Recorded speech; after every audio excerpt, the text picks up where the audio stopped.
Next question number 5 में हम ये प्रूव करेंगे कि A and A transpose and A is symmetric. ये प्रूव करना है कि ये दोनों जो मैट्रिक्स हैं ये सिमेट्रिक्स मैट्रिक्स है। तो इसके लिए अगर हम देखें A and A transpose symmetric के लिए कंडीशन होती है ए एंड ए ट्रांसपोज का हम ट्रांसपोज लेंगे। जब इसका ट्रांसपोज लेंगे तो मल्टीप्लिकेशन की कंडीशन आएगी, पहले ए ट्रांसपोज का ट्रांसपोज आएगा फिर ए का ट्रांसपोज आएगा। ए ट्रांसपोज का ट्रांसपोज ए के इक्वल है और ये ए ट्रांसपोज आ जाएगा।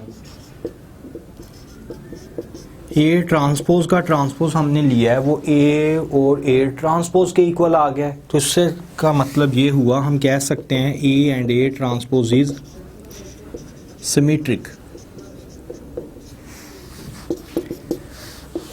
सेम हम इसका सेकंड पार्ट देख रहे हैं। तो इसमें हमने ये प्रूव करना है कि ए ट्रांसपोज ए सिमेट्रिक है। तो जब मैं इसका ट्रांसपोज लूँगा तो ये पहले ए ट्रांसपोज आ जाएगा फिर ए ट्रांसपोज का ट्रांसपोज आएगा।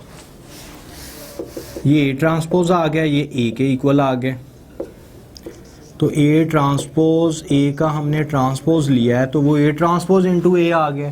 तो हम कह सकते हैं hence A transpose into A is symmetric.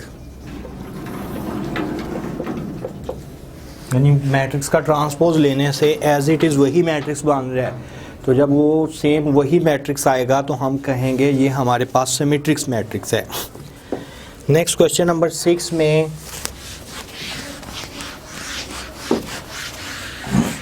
Question number 6 में हम हार्मिशन क्वेश्चन नंबर 6 में हमने फाइंड करना है ए मैट्रिक्स हमारे पास गिवन है iota 1 plus iota 1 minus iota. इसमें हम ये प्रूव करेंगे कि ए प्लस ए कॉन्जुलेट अगर हम ट्रांसपोज लें तो वो हमारे पास हार्मिशन आएगा। तो हार्मिशन की प्रॉपर्टी मैंने स्टार्ट में भी बताई है कि हार्मिशन के लिए ये कंडीशन है कि हम किसी भी मैट्रिक्स का कॉन्जुलेट का ट्रांसपोज लें तो वो दोबारा वही मैट्रिक्स बने तो फिर हम कहते हैं ये हार्मिशन है। तो अगर हमने ये चीज़ प्रूव करनी है ये हार्मिशन है तो इसका मतलब है कि मैं अगर ए प्लस ए कॉन्जुलेट के ट्रांसपोज का कॉन्जुलेट लूँ फिर मैं उसका ट्रांसपोज लूँ तो फिर ये मेरे पास ए प्लस ए कॉन्जुलेट का ट्रांसपोज आएगा। तो फिर मैं कहूँगा कि ये हार्मिशन मैट्रिक्स है। तो इसके लिए सबसे पहले हमें ए मैट्रिक्स हमारे पास गिवन है, हम क्या फाइंड करेंगे ए कॉन्जुलेट।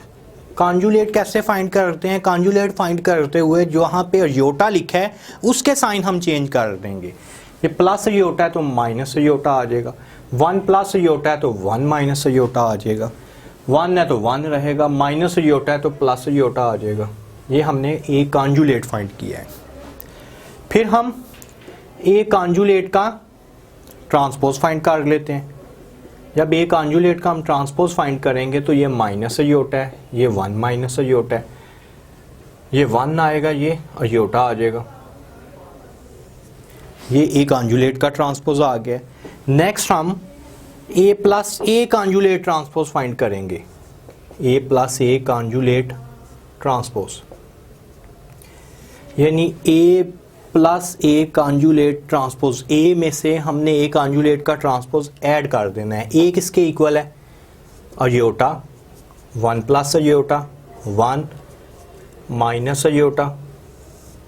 ये है A plus A conjugate transpose किसके इक्वल आया है?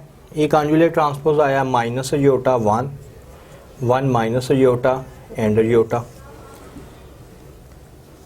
अगर हम इन दोनों को ऐड करें, योटा में से माइनस योटा करें 0 आएगा, 1 प्लस योटा में से 1 ऐड करें 1 प्लस योटा आएगा, 1 में से 1 माइनस योटा ऐड करें तो 1 माइनस योटा आएगा, माइनस योटा प्लस योटा करेंगे तो 0 आ जाएगा। ये हमने ए plus A conjugate transpose find किया है। नेक्स्ट हम ए प्लस ए कॉन्जुलेट के ट्रांसपोज का कॉन्जुलेट लेंगे। तो जब मैं ए प्लस ए प्लस ए कॉन्जुलेट के ट्रांसपोज का कॉन्जुलेट लूँ, जब कॉन्जुलेट इसका लूँगा तो इसके साइन चेंज हो जाएंगे, जहाँ पे योटा लिखा है तो ये 0 आएगा, ये 1 प्लस योटा तो 1 माइनस योटा आएगा, 1 माइनस योटा तो 1 प्लस योटा आएगा एंड 0 आएगा।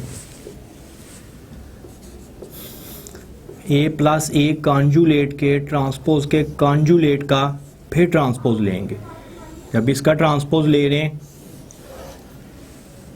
0 1 माइनस योटा 1 प्लस योटा 0।